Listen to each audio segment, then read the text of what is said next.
સુરતમાં વધ્યો ગેંગનો આતંક। ઉત્તરાયણ વિસ્તારમાં ફરી કુખ્યાત મનીષ કુકરી ગેંગનો આતંક જોવા મળ્યો છે। સામાન્ય કાર ટક્કરમાં યુવકનું અપહરણ કરવામાં આવ્યું। અપહરણ કરીને રોકડા અને દાગીનાની લૂંટ ચલાવી હતી। કુકરી ગેંગના કિરીટ માવણીનો સુરતમાં આતંક જોવા મળ્યો છે। કિરીટ માવાણી વિરુદ્ધ સુરત અને અમદાવાદમાં 18 જેટલા ગુના દાખલ છે। પોલીસ આવતા પોલીસની ગાડીને ટક્કર મારી કિરીટ ત્યાંથી ભાગી ગયો હતો। ઉત્તરાયણ પોલીસે કિરીટ માવાણીની ધરપકડ કરી છે। પોલીસે આરોપીની શોધખોળ હાથ ધરી છે।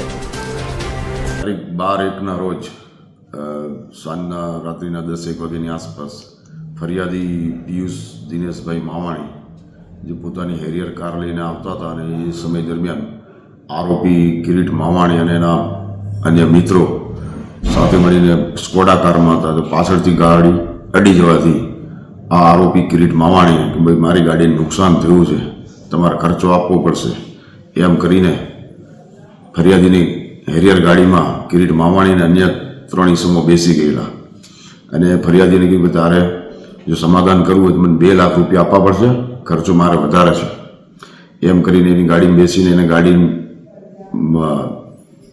આખા સિટીમાં ફરતા રહ્યા, કાપોદ્રાથી લઈ સરથાણા ઉત્તરાયણ વિસ્તારમાં। અને પછી ફરિયાદીએ એના મિત્રને ફોન કરીને કીધું કે મારે ગાડી અડી ગઈ છે, મારે આનું સમાધાન કરવાનું છે, મને પૈસાની સગવડ જોઈએ એમ કરીને પ્રથમ 50,000 રૂપિયા લઈને આપ્યા। અને જે મિત્ર 50,000 રૂપિયા લઈને આવ્યો હતો એને પણ આ આરોપીએ હેરિયર ગાડીમાં બેસાડી લીધો, એમની સાથે મારઝૂડ કરી અને કે બીજા પાછા રૂપિયા દેવા પડશે એવી ધાક ધમકી આપી બીજા 19,000 રૂપિયા ફરીથી મેળવ્યા લોકોએ। અને એ સમય દરમિયાન આ આરોપી ફરિયાદીની હેરિયર ગાડીમાં ફરિયાદી અને પેલા સાહેબને લઈને